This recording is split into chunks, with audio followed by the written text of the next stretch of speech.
Over the past several weeks, Tyre Nichols' murder has sparked outrage and protests, with renewed calls for widespread police reform.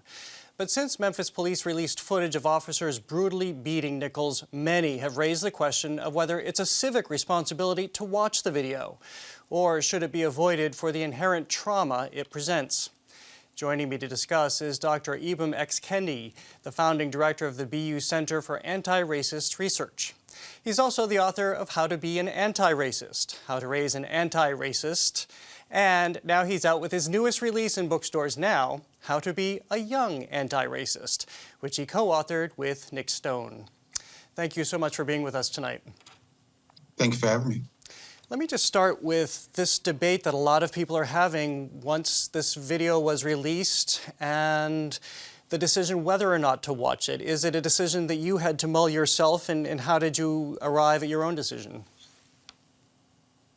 Well, it is a decision that I had to mull over, and I actually decided to split the difference. So I haven't watched the entirety of the video, and really videos. I've watched parts of them because indeed it is pretty traumatic, specifically for me as a young Black male.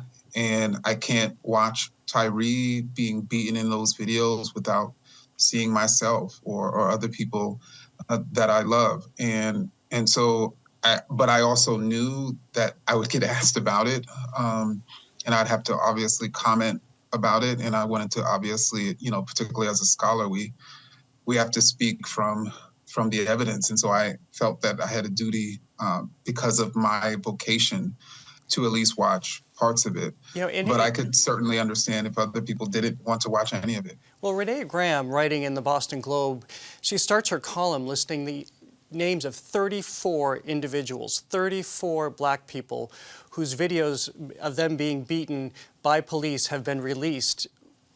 With this coming on the heels of so many other videos, to people who argue it is a civic responsibility, what does it add at this point when there is a level of re-traumatization?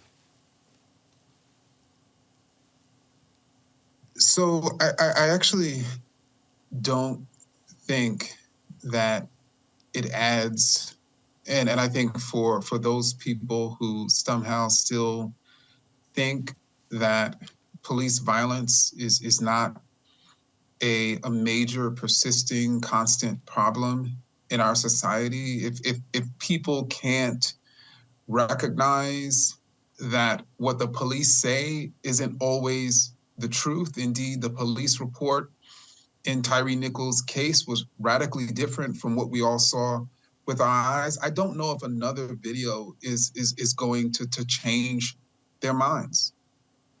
The Memphis Police Department, the chief, her intention in releasing this video was to have people understand what the family felt, what Tyre Nichols' family felt.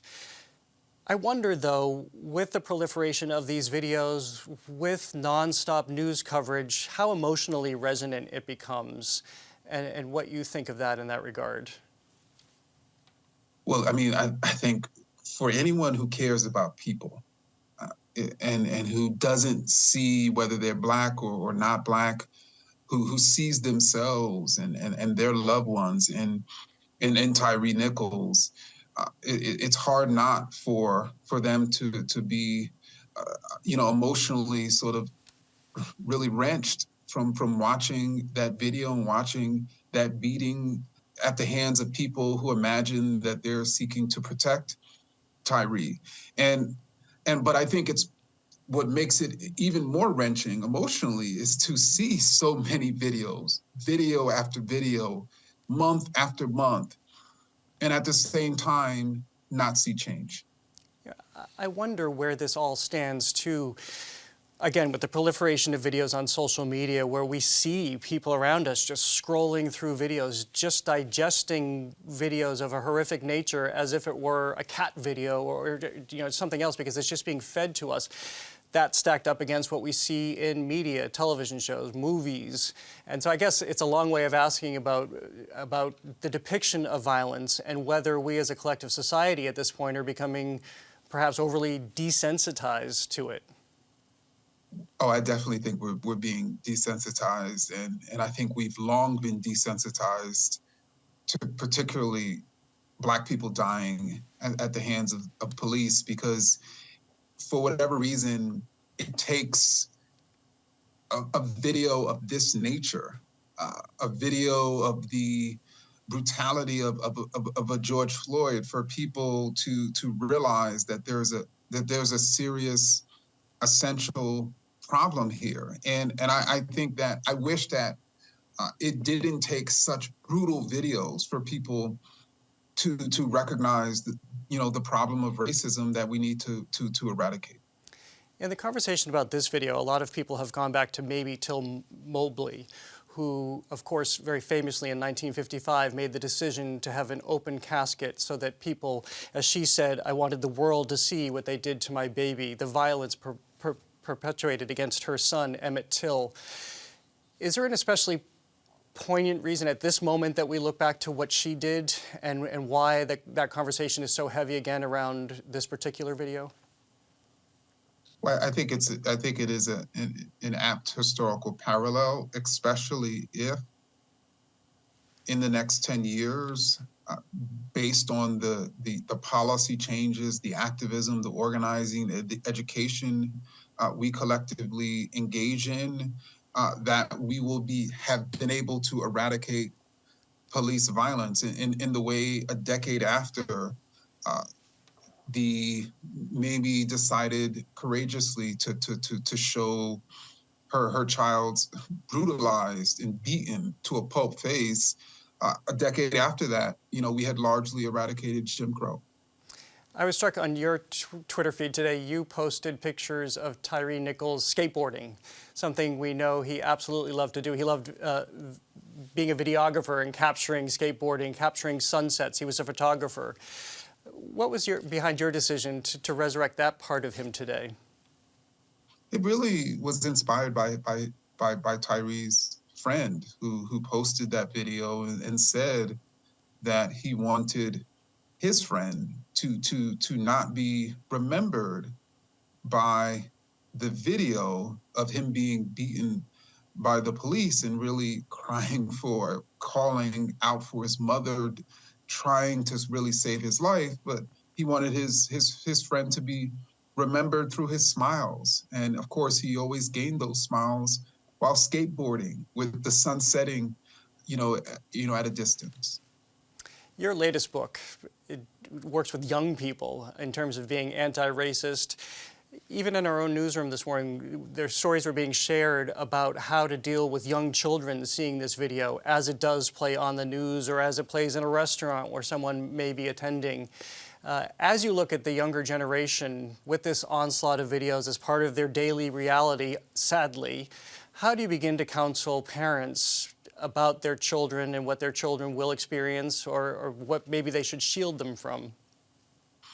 Well, I think that's one of the reasons why Nick Stone and I wrote How to Be a Young Anti-Racist, which is really for middle schoolers and high schoolers who are witnessing police violence, who sometimes are even subjected to police violence. In the case of a 12-year-old Adam Toledo in Chicago or Tamir Rice in Cleveland.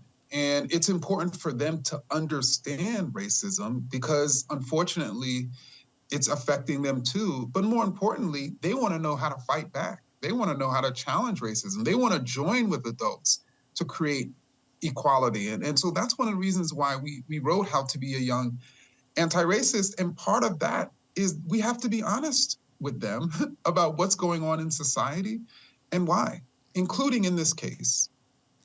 Do we as adults not give children enough credit for understanding and processing what the reality is in the world around them? No, we don't. And indeed, there studies show that like Black teenagers experience 5 instances of racist discrimination per day. Studies are showing that white teenagers are regularly on the receiving end of white supremacist propaganda, particularly on multiplayer videos and on social media. And so if they're not understanding what's happening to them because nobody's talking to them about racism, because we're not giving them the credit to be able to understand it, because we're not preparing them to protect themselves, then it's going to create all sorts of challenges for them, which is, again, why it's so important for them to have How to Be a Young Anti-Racist and other books like it. Well, then let me conclude by bringing you back to our opening concept, was the question that people are facing, is it my civic responsibility? So to bring it back to adults then, who wrestle with this, obviously it's a very personal decision, it's a very emotional decision, it's very difficult to watch. I actually made the same decision you did, to watch only parts so that I could be informed for my job. But how do you, is there advice that you give to people as they're weighing this going forward? I think we have to think both about our ideas and our emotions. And so I think if someone is in a place in which they still don't know or understand police violence and what could happen, then I think it's important for that person to watch this video in full. But I also think it's important if a person already knows that, and a person is already emotionally fatigued from having watched video after video. They don't need to know or see another Black person being shot or beaten by the police, then it's not as necessary. Well, Dr. Ibram X. Kendi, we appreciate your taking time out of your book tour. We know you're a busy guy to speak with us today. We're grateful. Of course, thank you as always for having me. That book, again, is How to Be a Young Anti-Racist, and Dr. Kendi will be at Porter Square Books in Cambridge this coming Tuesday to discuss it. For tickets and information, go to portersquarebooks.com/event.